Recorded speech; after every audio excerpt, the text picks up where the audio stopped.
Attention les gars, la Liga est relancée. Bon voilà sama gars yi Real Madrid équipe mag bi tey la doon jouer la Liga contre Alaves 33e journée mu mujj ko dóor 2-1. Kylian Mbappé moo ouvrir score bi à la 30e minute après Vinicius Junior dugal deuxième but bi à la 50e minute après tout juste si 93e minute fin temps bi Alaves dugal seen benn but bi. Bon pas grand chose à dire parce que actuellement pour man la Liga c'est déjà mort quand même sincèrement qu'on se dise la vérité mais la Liga moom c'est mort mais nag attention actuellement Barça rawee na Real Madrid 6 points. gis ngeen ko ni ci classement bi actuellement 6 points moo dox suñu diggante Barça am na 79 points Real Madrid am 73 mais Barça demain incha allah dafa war a jouer contre Celta Vigo. donc lenn rek mooy xaw a relancer waat la Liga bi tuuti rek mooy que Barça am défaite suba parce que soo xoolee su Barça amee défaite suba incha allah 6 points mooy dox ci digganteem ak Real Madrid alors que des na retour classico ñoom ñaar donc c'est toujours jouable quoi. mais nag attention gars yi li may wax nii damaa baax di wax nii rek mais man maa gën a xam ne lii. du am c'est quasi impossible parce que Barça xanaa nag sàgganee wuñ doon bay perdre seen match suba contre Celta Vigo pour man Barça da koy ñëw tour ko facilement mooy loolu donc Barça pour ngeen jël Liga bi gagné leen seen quelques matchs yi des rek et puis c'est terminé quoi. donc les gars Liga bi mosul relancé wu Barça day jël Liga am tranquillement et c'est complètement mérité parce que Real Madrid ren mérité wul Liga bi Real ren mérité wul dara saison blanche bii ñu def nii c'est bien mérité pour nous parce que defuñu dara lu baax dara defuñu ko saison bi lu baax xoolal tey suñu match bu tey bi. incroyable.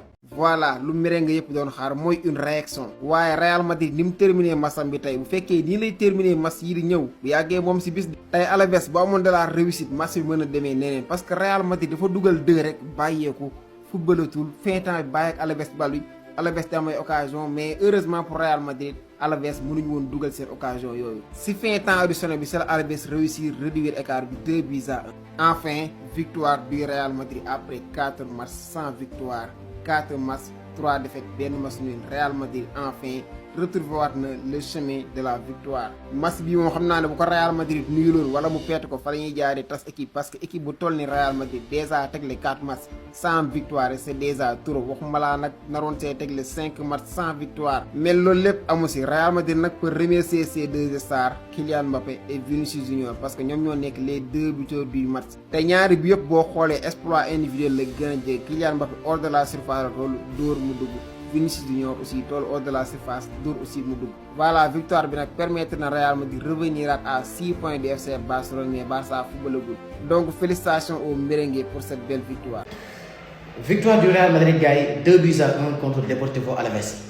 gars yi wax nañu dëgg la ñun gën nañu am victoire de surtout kañ laa gëj a taal vidéo nii di wax victoire du Real Madrid loolu gën naa am ne li ma tax dëkkandoo yi di ñu kañ quoi. mais y a pas de souci gars yi au moins on retrouve le sourire 2-1 avec des buts de Kylian Mbappé et un magnifique but de Vinicius Junior. match bi nag yaakaaruma ne am na lu bari luñ ci wax franchement y a pas beaucoup de choses à dire on a qu'à saluer la prestation de Arda Güler comment dirais-je Jude Bellingham comment dirais-je Trent Alexander-Arnold Federico Valverde wax dëgg yàlla ils ont fait un bon match et dans l'ensemble on n'a pas fait un excellent match on a fait un match moyen match yi mu yàgg def rek voilà championnat bi nag fii mu toll jour yi dañuy def seen bopp que ni perte nañ ko ba pare loolu xaw a soof sinon sax ñu teg Barça pression 6 points Barça day jouer suba xanaa ñu ñaan yàlla ñu perte yàlla na dëkkandoo yu perte suba incha allah championnat bi xaw a safaat dara dul sax ñu championnat bi saful dara ah du yoon waaye du yoon non vraiment mais dara en tout cas on retrouve le sourire Real Madrid ina damas en fait benn victoire gars yi wax nañ dëgg de ban tabaski ban qualité ba ci suba ba léegi laa gëj a wax lii mais yàlla baax na. championnat bi nag jeexagul de on peut le faire jeexagul gars yi.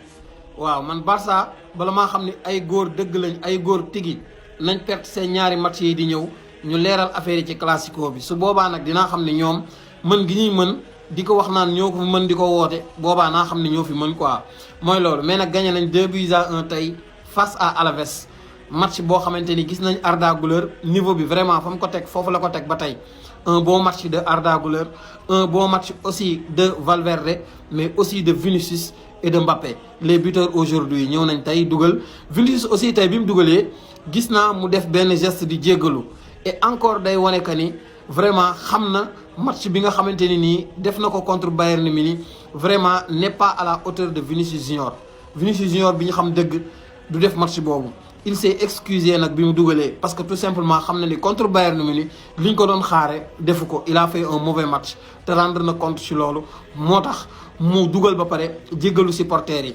vraiment aussi gis nañ Alexander-Arnold moom it mu teg niveau bi fi mu ko teg ba tey avec des passes clés extraordinaires gis nañ mi ngi ñëw boobu ba tey moom it mi ngi ñëw nekkoon ne nii rek ba coupe du monde bi jàll ba saison bi ñëwaat vraiment gëm naa ñu am Alexander Arnold boo xamante ni nii moom lañ doon xaar parce que gis nañ ni évolution bi mi ngi am carrément. Barça fexe leen rek ba bu leen dëggal li dox boobu wax mooy Javier Tebas président de la Liga. Victoire 2-1 du Real Madrid mais les gars je pense que ni temps bi suñ ko yokkoon tuuti Alaves mënoon na égaliser ndax Alaves 10 dernières minutes première mi-temps bi ak 15 dernières minutes deuxième mi-temps bi ils ont montré de très bonnes choses. Ils ont eu des occasions très franches. Heureusement pour le Real Madrid, il y avait un très grand André Lunin. Victoire 2-1 du Real Madrid sans surprise après l'élimination en Ligue des Champions.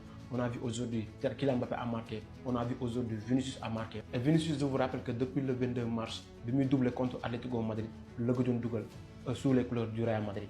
Et aujourd'hui, il marque. On a vu que Dougalé s'est excusé auprès des supporters du Real Madrid. Ramenant sûrement Ligue des Champions. Et Kylian Mbappé, comme vous savez, 46 mars. 47 buts, 8 passes décisives.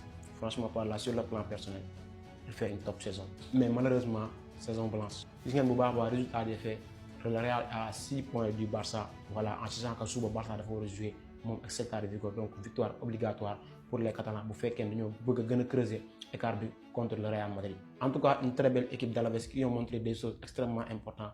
Parce que le Real, sur le voilà, ils ont eu des occasions, mais ils n'ont pas été aussi dangereux que ça.